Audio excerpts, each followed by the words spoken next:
le problème qu'il y a eu, c'est que nous nous sommes aperçus qu'il y a eu un détournement de fonds important au sein de la fédération, ce qui a mis un gros bazar pour être poli, et qui a précipité un semblant de crise. Enfin, c'est pas un semblant, une crise. Le truc, c'est que, comme j'aime à le dire, nous, on a une petite association à Port-Saint-Louis, on est 4 ou 5 à pouvoir vérifier les comptes, et on s'est aperçu qu'à la fédération, mais finalement, il n'y avait plus que le trésorier qui avait regard sur les comptes, ce qui est préjudiciable. Et donc, malheureusement, il s'est passé ce qui s'est passé, donc il y a eu des détournements de fonds. Ensuite, après, on s'est aperçu que le président et une autre personne se servaient, prenaient des frais. C'était certainement pas malhonnête, parce qu'après, il faut les comprendre, toute l'année, ils sont sur la route, enfin, toute l'année, ils servent normalement la fédération, donc ils avaient des frais qu'ils avaient engendrés et qui se sont remboursés, sauf qu'ils auraient dû demander l'aval du comité directeur, chose qui n'avait pas été faite. Donc ça a mis un peu de suspicion sur tout le monde, et ça a précipité cette crise assez vite finalement, mais dans la réaction, on n'a vraiment pas été bon. C'est qu'au lieu de s'attaquer vite fait au cœur du problème et de prendre, je pense, une décision collégiale en démissionnant tous, parce que je faisais partie du comité directeur, les choses ont traîné. On a voulu quand même, enfin certains ont quand même voulu trouver une solution adéquate, donc on ne peut pas non plus leur jeter la pierre. Mais ensuite, il s'est mis un autre projet en face, et finalement, tout ça crée beaucoup de brouhaha et un manque de concertation certain, puisque sur la première tranche de vote, il n'y avait pas assez de votants pour atteindre le quorum, donc ça a été encore repoussé. Et puis ensuite, sur l'autre, on avait un problème de vote sur les statuts, c'est-à-dire qu'il fallait les 2 tiers de votants pour la liste ou autre qui passe, et ça s'est pas fait. Alors est-ce que l'autre liste était la bonne solution ou pas? Moi je suis pas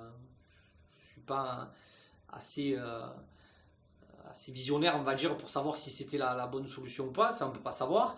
Est-ce qu'il fallait garder quand même la même équipe qui avait fauté en place? Je trouve pas que c'est la solution non plus. Donc on se retrouve dans une situation qui est assez compliquée, parce que les gens ne font plus confiance à l'ancienne équipe, mais on a toujours de la défiance envers les nouveaux, parce qu'on a toujours peur que les gens soient placés pour pas les bonnes raisons.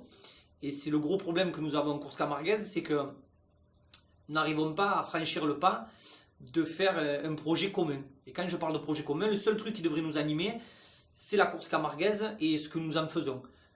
Est-ce qu'il y a une volonté de renouveau? Je l'espère, je le souhaite de tout cœur. Ensuite, qui il y aura vraiment sur cette liste? Ça, c'est des choses que nous ne savons pas encore. Alors, il y a des rumeurs comme de partout, mais des rumeurs restent des rumeurs. Est-ce qu'il y aura un projet novateur? Est-ce qu'on arrivera à quand même de cette situation en sortir quelque chose de positif? Je le souhaite vraiment. On a tellement quelque chose d'unique entre les mains. On a tellement quelque chose qu'on devrait nous envier. Les gens devraient être jaloux de ce que nous avons. Et malheureusement, on n'arrive pas à le bonifier. Alors, est-ce que ça passe par l'implication de plus de jeunesse? Peut-être.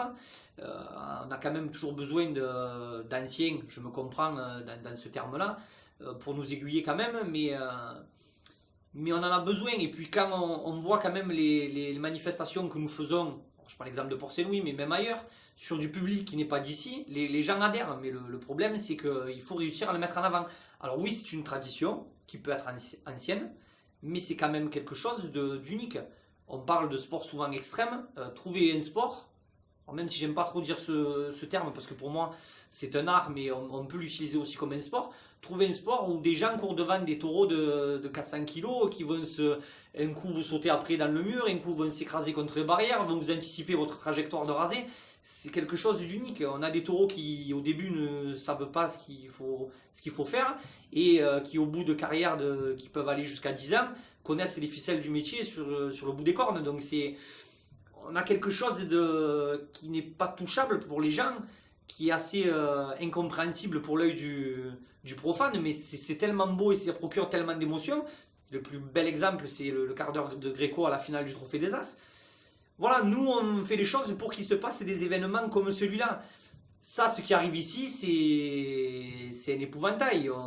Comment est-il possible, sur une fédération de 2500 licenciés, qu'on en arrive à des finances dans ce point, avec tout l'argent qui gravite autour? Lorsque les courses sont pleines, les restaurants sont pleins, les villages sont pleins, il y a une économie qui est forte, une économie qui est réelle.